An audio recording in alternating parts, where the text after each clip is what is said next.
Hello and welcome everyone to the Golden Century Technology Department. And in today's video, we will be unboxing and reviewing the new Samsung Galaxy J5 2017 model. So let's get straight into it by opening the packaging of this phone.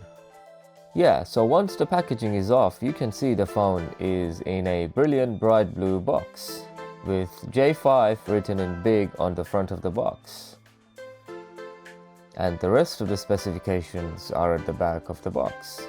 So without waiting any longer, let's break the seal and see how this phone actually looks like.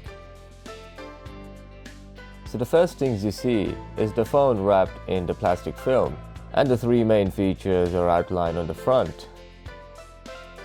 The phone feels quite heavy.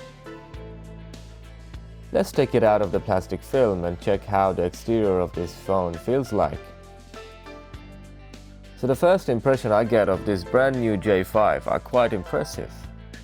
The front design of this phone looks quite good and stylish. It has a nice bright 5.2 HD display screen. This is the European model, so let's try and set this up for the UK market. Let's skip the Wi-Fi settings and some other settings for now. One of the best features of this phone is the fingerprint scanner, so you can actually use your finger or fingers to unlock this phone. This is one of the most common security options out there in the market on the latest smartphones. It's a nice, brilliant feature to have on an entry-level phone. So let's skip the fingerprint settings for now and get straight into the software of this phone. It's priced reasonably good between the 200 mark and 250 mark. In the UK. As you can see, it starts up with a nice colorful orange background with the pixels good enough to show you all the icons. I was gonna show you how the exterior of this model exactly looks like, and it's got a very beautiful 5.2 Super HD screen in the front, very smooth, and this model is a dual SIM model, as you can see from the logo here. So jumping into this phone, having a look at how this feels. Very brilliant back, nice finish, metal finish to the back of this phone. Headphone jack, as always with Samsung's. The USB charger, microphone slot. Speakers are at the top on this model, only one speaker at the right side. And it's a brilliant phone with finger touch screen on the home button. And let's get inside the phone and have a look how it performs and what's the speed of this phone. Let's start with the camera. So when you put the camera on, it gives you these, for the first time, little guide tour of how to use the phone, and then let's get on with the camera. So the zoom in, zoom out is okay, does not lag, slightly slow, but it'll do the job. The flash, it has one flash in the front. Let's have a look on how the focus works with this. Let's try the focus. The focus is not that bad, slightly slow. It takes like 2 seconds to focus and unfocus.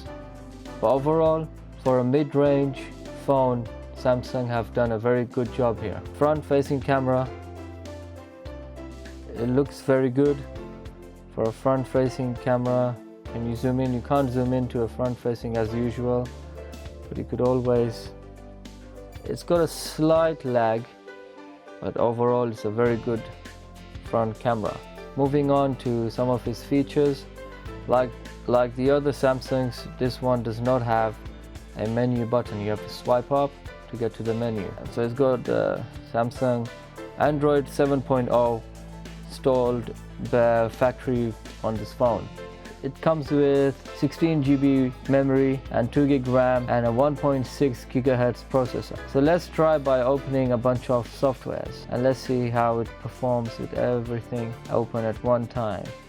So now we have about 6 softwares. So it handles multitasking okay, not very fast. It's very decent for the size of its price and phone. So far it hasn't lagged. Overall, it's a good, decent phone. I would say After opening every single app, still quite decent. So yeah, this is the phone. That design is nice. I must admit, the screen they have made is much bigger than the iPhone 7, but it's not as big as the Galaxy 5 Note 5, which is very nice. But it doesn't have a very big screen, but it's got a 5.2 HD screen, which is brilliant. Camera is great. It's not better than the top flagship models of the Samsung series, but it'll do the job for a medium average user. Performance wise, it's got a 1.6 GHz processor, which is sufficient for average day-to-day usage. I wouldn't recommend this for heavy gaming. It's not made for that. 2 GB RAM is sufficient for running a bunch of apps, non-heavy graphic apps, which will do the job. So what comes out of the box is, that's the box. You get a case opening like that, a cover opens up, and straight in there you get the main tiny booklet. So pretty much with every single Samsung you get this. Then the rest of the stuff you get is a charger. It's a standard Samsung charger, not non-fast model. It's a Europe edition with 3 pins with the USB cable. And then you get the headphones straight out of the box. And then you have the small tiny SIM card opening pins that normally is used by all the latest models. That's all guys, that's all what's coming out of the box. Nothing else. Yeah, I hope you guys enjoyed this video. If you did, press the like button, and if you have any comments, ask us any questions, or if you feel like saying anything about our video, feel free to comment us in the box below. And if you think there's somebody who would be interested in this phone or would like to know a bit more information about this, you can always press the share button and share it with them. On that note, have a great day. Subscribe to Golden Century. Goodbye.